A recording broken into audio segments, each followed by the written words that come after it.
Kinu Nishimura is one of the main Street Fighter artists. Despite that she doesn't play the game itself, she's definitely a force to be reckoned with. The question is, what gives her art such dynamic angles and expressive emotion? Are the vibrant colors, the sweet curvy silhouettes of her women, or is it the way she draws those handsome cans? While I think we can all agree that her line art is insane, in my eyes it's actually her visual storytelling that makes her one of the best. When we break down and analyze Kinu Nishimura, her art style, one thing has to be said up front. She is a character artist that has to adhere to pre-made characters, such as Capcom Street Fighter design style. In other words, she and her peers needs to keep within the limited realm of the game's visual aesthetic. However, that doesn't mean that she doesn't have a style of her own.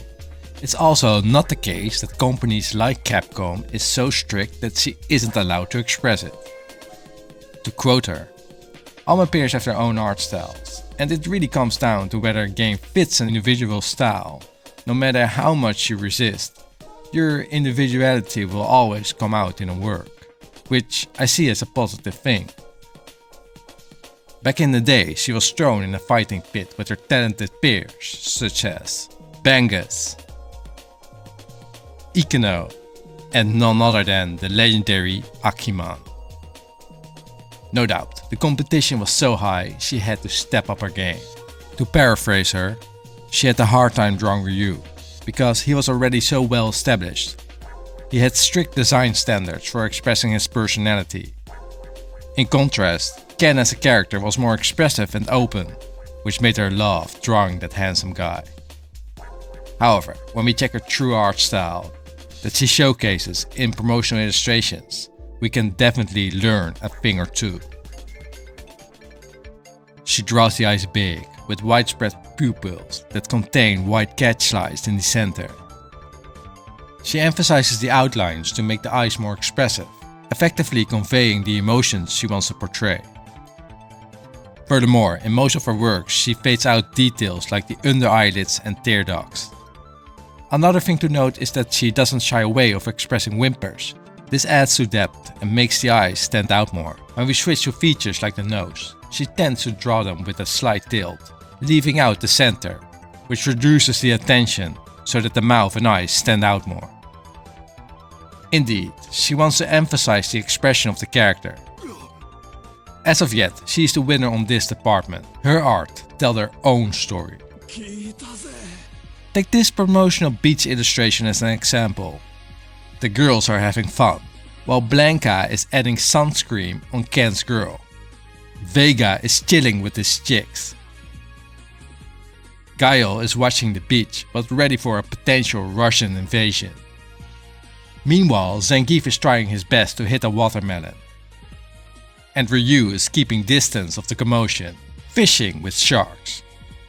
She does a lot of these type of illustrations, and I can break down many of them back to back, but I think I got the point across. The thing is, because she's a fighting game artist, like her peers, she's excellent at body postures. Actually, she's one of those artists who doesn't shy away from doing angles and complex silhouettes. This stimulates more dynamic illustrations as a whole. Also, the silhouette of the characters and composition are interesting to say the least, because most game character artists are way more subtle in this department than Nishimura. Okay, this sounds fake. Let me say it in a more direct way. One thing Nishimura does additionally to the storytelling is to intensify the sexual appeal of her characters. And I'm serious on this, because she noted this herself. These type of shots are intentionally clear.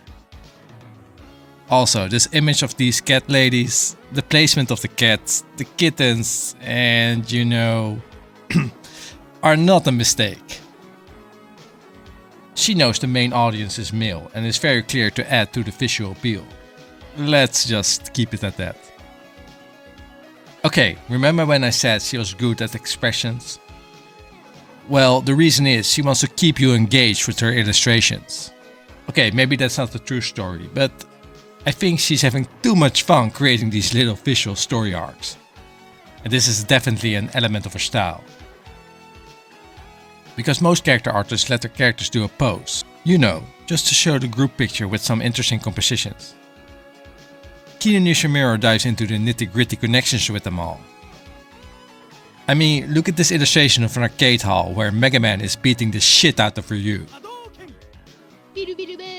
Also here, she shows the fierce competition between the girls. Moreover, this one is pretty cool from the first Marvel vs. Capcom. Morgan flirting with Mega Man while Roll doesn't like it one bit. Ryu and Jin eyeing down the confident, loud Captain Commando, while Strider knows who's boss. Yes, she does this all the time and I love it. Also, I notice when she draws Capcom characters, she likes combining all of them in her illustrations. Such as Ryu and Nina from Breath of Fire, who seldom, if ever, show up in works of other Capcom artists. That said, her favorite character is Chun-Li. And of course, without a doubt, the one and only Blanka. Although she was a gamer, I found it pretty surprising that she mentioned in her interview that she doesn't even play the Street Fighter games. It may sound weird, but to me it was relieving to realize that an artist doesn't have to be fully immersed in every aspect of the project to express their talent. One thing we have to talk about is Nishimura, her line art. It's just sick.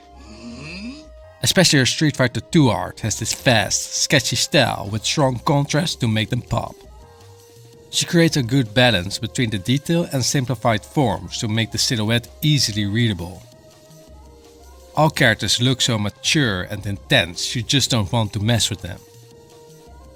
Actually, the one and only Yusuke Murata said back in the day that he was inspired by her line art. And when we check it out, we can all respect that. Her art breathes soul and energy. Just a note, for the ones who want more of this, Kinu Nishimura has worked on quite a few projects. There are several art books showcasing her concept work. It's unfortunate that copyright, intellectual property and branding play such a significant role in game art. This often prevents combination of artworks from different companies in a single book, despite that they are from the same artist. I would have loved to see a specific Kinu Nishimura art book, but that's just not possible due to these restrictions. So what about her use of colors? First off, she said that coloring was not her strength and more a second part of the work. She actually noted that she wished that people could admire her final illustrations as much as she tried to convey her intentions at the original first sketch. When we check out her illustrations though, she uses these vibrant, saturated colors. One thing to note, characters tend to be restricted to their standardized color schemes, and by keeping the tones similar, she keeps the hues in balance.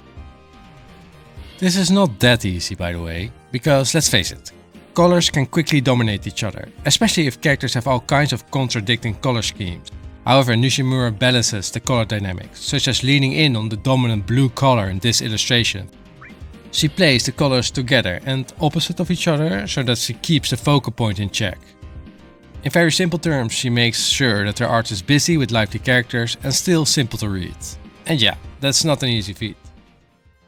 Nishimura said that she doesn't use any particular tools. Well, looking through her illustrations over the years, I think that's a legit point.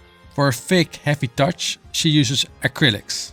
For tighter work, she uses alcohol-based Copic markers and color ink. In an interview she noted that she was originally trained in Japanese-styled paintings. For pencil drawings, she uses commercially available manga manuscript paper. For marker work, she copies the drawing onto color paper. For materials requiring a lot of water, she uses thicker paper, avoiding the rough surface paper. Her works ranges from A3 to smaller sizes like B5 and A4. As painting big pictures is tough due to the large space that needs to be filled. One important thing to address. Nishimura indicated that she didn't work on that many character designs in the traditional sense. Mainly at the beginning of her career, after she was promoted from a pixel artist. But the ones that she did later on were well received by the development teams. I mean, who doesn't like Ibuki? However, the main thing I want to focus on, and what she does exceptionally well, is creating character art for the existing cast. And here it gets even more interesting. Like I said before, Nishimura did note that she finds Ryu tough to draw and Ken easy. The problem she personally has with Ryu is that she doesn't always think she gets the intent right. Her colleagues, like none other than Akiman, does. Nishimura places great importance on conveying the right attitude for the characters. To paraphrase a few of her statements, she aims to create a fun atmosphere, which makes it challenging for her to draw super tough guys. With that said, she did say that she strives to improve this, wanting to capture the core vibe of each character accurately and compete with her peers. Kinu Nishimura clearly sets high standards for herself, even remarking that she was embarrassed by this particular illustration from Cyberbots. To quote, "It's both interesting and painful, but I'm most stimulated by looking at the works of other artists who are way better than me, and observing how my own art has leveled up over time.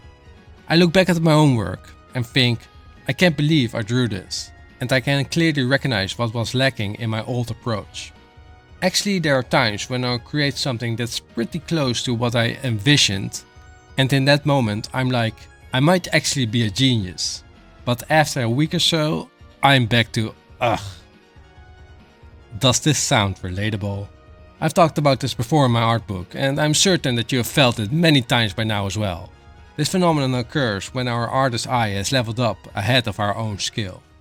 Because let's face it, the feeling that our own art is worthless, especially compared to others, is one of the things we all deal with.